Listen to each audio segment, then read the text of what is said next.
नमस्कार दोस्तों, स्वागत है आप सभी का एक बार फिर से। दोस्तों, आज हम जानेंगे कुछ चमत्कारों के बारे में जिसे देखकर और सुनकर सभी का उन पर विश्वास कर पाना मुश्किल हो रहा है। लेकिन राम राज्य में सब कुछ हो सकता है, ये आप कैसे भूल सकते हैं। राम आएंगे तो अंगना सजाऊंगी। वास्तव में दोस्तों, इस गाने की गूंज आप में से ना जाने कितने लोगों के कानों में गूंज रही होगी। अयोध्या नगरी ही नहीं बल्कि पूरे देश में रामलला के स्वागत की धूम है। अयोध्या के राम मंदिर में स्वागत की पूरी तैयारियां तो चल ही रही हैं और रामलला की मूर्ति प्राण प्रतिष्ठा के लिए तैयार है। दोस्तों, अयोध्या में 22 जनवरी को श्री राम जन्मभूमि मंदिर में प्राण प्रतिष्ठा का कार्यक्रम आयोजित किया जाएगा, जिसे लेकर राम भक्तों में खासा उत्साह है। पीएम मोदी समारोह में मुख्य अतिथि रहेंगे। दोस्तों, जैसे जैसे 22 जनवरी नजदीक आ रही है, वैसे वैसे राम जी अपने नए नए चमत्कार हमें दिखा रहे हैं, या यूं कहें कि उनकी सेना चमत्कार दिखा रही है। जी हाँ दोस्तों, राम जी की सेना, उनके भक्त अयोध्या पहुंच रहे हैं। वानर, भालू और गिद्ध यानी हनुमान, जामवंत और जटायु। दोस्तों, आइए जानते हैं कैसे। सबसे पहले बात करते हैं महात्मा जटायु की। अब दोस्तों, धरती पर मानव जीवन और प्रकृति के चक्र का संचालन करने के लिए पशु पक्षी और जीव जंतु की सक्रिय भागीदारी रहती है। किसी भी पशु पक्षी और जीव जंतु के विलुप्त होने के कगार पर पहुंचने से प्राकृतिक संतुलन गड़बड़ा जाता है। गिद्धों की लगातार कम हो रही संख्या के चलते इन्हें लुप्त प्रजाति के पक्षियों में शामिल किया गया है। गिद्धों को प्रकृति का सफाई कर्मी कहा जाता है। मिल्कीपुर क्षेत्र के जंगलों और ग्रामीण क्षेत्रों में प्रकृति की सफाई कर्मी और विलुप्त प्रजाति के पक्षी गिद्ध झुंड के रूप में दिखाई देने लगे हैं। गिद्ध मृत प्राणियों के अवशेषों को खाकर पर्यावरण को स्वच्छ बनाए रखने में महत्वपूर्ण भूमिका निभाते हैं। एक तरह से मनुष्य की सहायता करते हैं। वो कई तरह की गंभीर बीमारियों से मनुष्य की सुरक्षा करते हैं। प्रकृति वातावरण में भी गिद्ध महत्वपूर्ण भूमिका का निर्वाह करते हैं। अब दोस्तों, एक अद्भुत खबर आ रही है अयोध्या से कि पता लग रहा है कि अयोध्या में महात्मा जटायु पहुंच चुके हैं। दोस्तों, आपको याद होगा सन 2000 के बाद से कहीं भी गिद्ध दिखाई नहीं देते थे और अचानक 23 साल के बाद अयोध्या नगरी में गिद्धों का झुंड पहुंच गया है। लोग कह रहे हैं कि ये साक्षात जटायु हैं जो भगवान श्री राम के मंदिर की प्राण प्रतिष्ठा में शामिल होने के लिए आए हैं। दोस्तों, अयोध्या से जटायु जी के प्रवेश की ये खबर जैसे ही लोगों को मिली, ये ट्विटर पर वायरल हो गई। बड़े बड़े सेलिब्रिटीज इसको लेकर ट्वीट करते हुए दिखे। इसके अलावा बड़े बड़े यूट्यूबर्स भी इस पर वीडियो बना रहे हैं। मीडिया भी कवरेज करने के लिए अयोध्या पहुंच चुकी है, क्योंकि ये अपने आप में बड़ी खबर है कि जटायु जी अयोध्या पहुंच चुके हैं। आप में से ज्यादातर लोगों ने यहाँ देखा होगा कि पिछले कई दशकों से गिद्ध हमें भारत में देखने को नहीं मिलते हैं। लेकिन दोस्तों, अचानक इनका पूरे भारत में और कहीं नहीं, सिर्फ एक जगह पर दिखना, ये किस और इशारा कर रहा है? आखिर क्यों ये गिद्धों के बड़े बड़े समूह अयोध्या पहुंच रहे हैं? दोस्तों, लोग ये कहने लगे थे कि अब गिद्ध केवल किताबों में ही देखने को मिलेंगे। इन्हें साक्षात देख पाना अपने आप में एक चमत्कार है, वो भी अयोध्या में जब राम मंदिर की प्राण प्रतिष्ठा होने जा रही है। ये अपने आप में एक चमत्कार है। जहाँ तक जटायु का सवाल उठता है तो दोस्तों, जटायु का रामायण में भी जिक्र मिलता है कि महाराज दशरथ के मित्र थे। देवासुर संग्राम में उन्होंने महाराज दशरथ का साथ दिया था और उसके बाद जब माता सीता का हरण हुआ तो उस समय जटायु ने जब देखा कि रावण माता सीता को लिए हुए आसमान में चला जा रहा है पुष्पक विमान पर, तो जटायु ने पूरी कोशिश की कि माता सीता को बचा ले। आसमान में जटायु उड़ते हुए पहुंचे और रावण से युद्ध किया। जटायु का अंत में रावण ने तलवार से एक पंख काट दिया, जिस कारण से जटायु नीचे पृथ्वी पर आ गिरे। बाद में जब भगवान राम उनके समीप पहुंचे तो उन्होंने करहाते हुए जटायु को देखा तो उन्होंने हे तात कहकर संबोधन किया। जटायु जी ने श्री राम को सारी कहानी बताई कि माता सीता को रावण लेकर गया है। भगवान राम ने ये भी कहा कि हम आपको अमर कर देते हैं। लेकिन दोस्तों, जटायु जी ने कहा कि नहीं, मुझे अमरता नहीं चाहिए, मुझे ऐसा समय दोबारा नहीं मिलेगा। अभी आप हमारे सामने हैं, मैं कितना भाग्यवान हूँ कि आपके हाथ में, आपके सामने हमारे प्राण निकल रहे हैं। अगर अमर हो गया तो दोबारा ऐसा समय नहीं आएगा। जब जटायु ने प्राण त्यागे, भगवान राम ने अपने पिता की तरह ही उनका अंतिम संस्कार किया था। तो आज लोगों को यह आश्चर्य हो रहा है कि जो गिद्ध लुप्त हो चुके थे, यहाँ तक कि सरकारी दस्तावेजों में दर्ज किया जा चुका था कि गिद्ध एक लुप्त प्रजाति है, लेकिन अचानक से 23 साल के बाद अयोध्या में प्रकट होना जटायु का ये बहुत बड़ी बात है। और दोस्तों, किसी चमत्कार से कम तो है ही नहीं।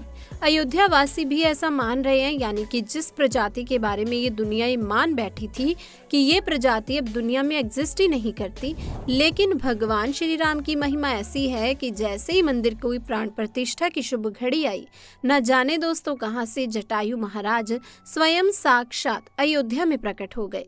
इस पर रामायण में भी लिखा गया है कि हरि अनंत हरि कथा अनंता, कहीं सुनहि बहुविधि सब संता, यानी कि भगवान की महिमा अनंत है। उसको ये क्या सरकार क्या दुनिया क्या वैज्ञानिक कोई नहीं जान सकता।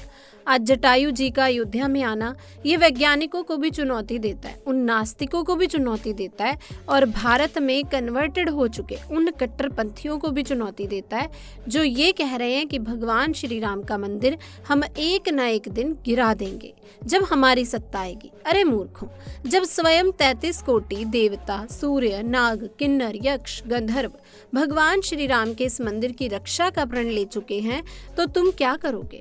तुम्हारी आने वाली 1000 पीढ़ियां भी इस मंदिर का कुछ नहीं बिगाड़ सकती। अब दोस्तों, हमारे प्यारे राम के अगले सेनापति हैं जामवंत जी। अयोध्या में 22 जनवरी के महोत्सव को देखने के लिए जामवंत जी की सेना पहुंच चुकी है। रीछ अर्थात भालू राजा जामवंत नाम तो दोस्तों आपने सुना होगा, बड़ा परिचित सा नाम है। जहां रामायण का नाम आएगा वहां जामवंत का नाम जरूर आएगा। दोस्तों, सतयुग में ब्रह्मदेव के अश्रुओं से पैदा हुए थे जामवंत। जामवंत महाशक्तिशाली थे, बड़े बलवान थे, और उन्होंने 7 अवतारों की सेवा की। 7 अवतार जो श्री हरि विष्णु के हुए थे, उनको अपने नेत्रों से देखा। सोचिए दोस्तों, कितने बड़े विद्वान, कितने बड़े बलवान, कितने बड़े शक्तिशाली वीर थे जामवंत। दोस्तों, भगवान श्री राम का जब जन्म हुआ तो जामवंत जी ने उनकी सेवा भरपूर की थी। जामवंत जी भगवान श्री राम के लीगल एडवाइजर के रूप में भी जाने जाते हैं, कानूनी सलाहकार के रूप में जाने जाते हैं। जामवंत का उन गिने चुने मंत्रियों में स्थान है जो भगवान श्री राम को समय समय पर सुझाव दिया करते थे, और भगवान राम उनको मानते भी थे।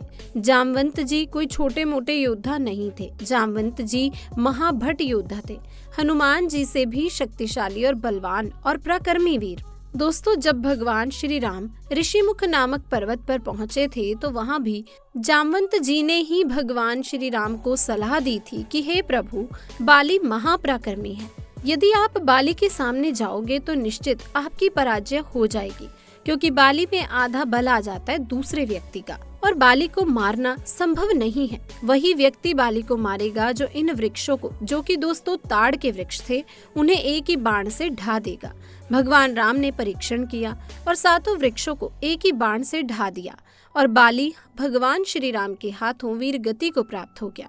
अब दोस्तों बात करते हैं, जब माता सीता की खोज करने के लिए वानर को इधर उधर भेजा जा रहा था, तो जामवंत जी, हनुमान जी, अंगद जी को भी एक सैनिक टुकड़ी की कमान सौंप दी। उनकी सैनिक टुकड़ी दक्षिण दिशा को गई थी।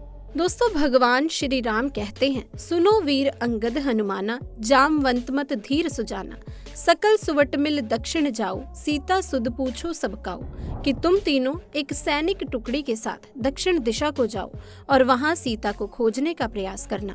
वहीं जामवंत जी को जब सीता जी का पता जटायु के बड़े भाई संपाति ने बता दिया, तो उस समय वानर समुद्र को पार करना चाहते थे। तो जामवंत जी स्वयं अपने बल का वर्णन करके कहते हैं कि जब बलि से छल करने के लिए भगवान श्री हरि विष्णु ने वामन अवतार धारण किया था, उस समय मैं बड़ा ही तरुण रहा था, और मैंने 7 प्रदक्षिणा वामन भगवान के उस विराट स्वरूप की थी, जिन्होंने 3 पगों में संपूर्ण लोकों को नाप लिया था। परंतु प्रदक्षिणा करते समय मेरा पैर एक महामाई गुरु नामक पर्वत है, वहां एक ऋषि तपस्या करते थे, और उन ऋषि के आश्रम को छू गया।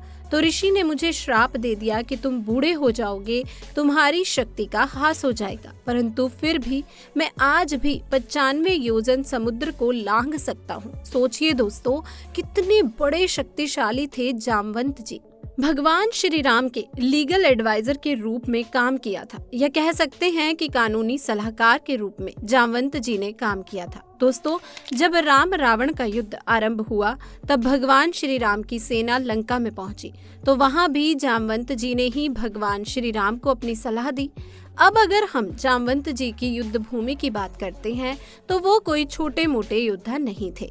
जब रावण के वीर पराक्रमी पुत्र मेघनाद ने भगवान राम की सेना पर नागों की वर्षा की थी, नागफासों से संपूर्ण वानरों को बांध लिया, भगवान श्री राम लक्ष्मण सहित हनुमान जी सहित बंधन में हो गए थे।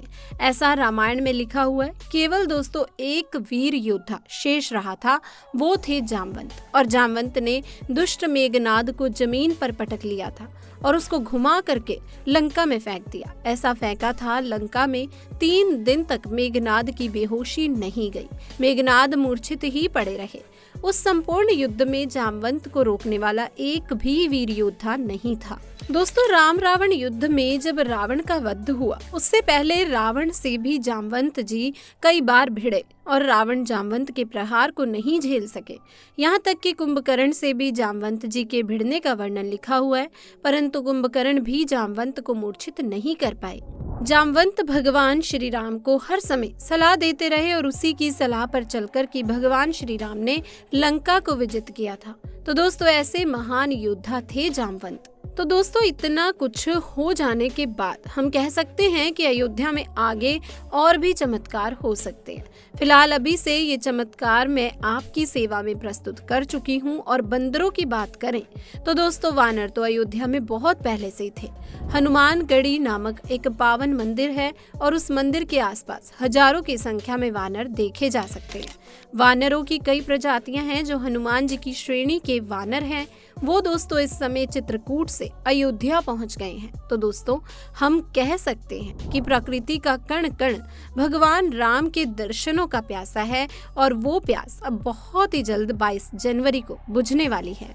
तो दोस्तों, ये थी हमारी आज की वीडियो। आपको हमारी आज की दी गई जानकारी और आज की ये वीडियो कैसी लगी हमें जरूर बताएं। और क्या आप भी अयोध्या जाकर राम जी के दर्शन करना चाहेंगे? अपनी राय नीचे कमेंट सेक्शन में जरूर दीजिए। इसी के साथ इस वीडियो को दोस्तों लाइक कीजिए, शेयर कीजिए और अगर चैनल पर पहली बार आए हैं तो चैनल को सब्सक्राइब कर लीजिए। तब तक के लिए आप सभी का बहुत बहुत धन्यवाद। जय श्री राम, जय माता सीता की।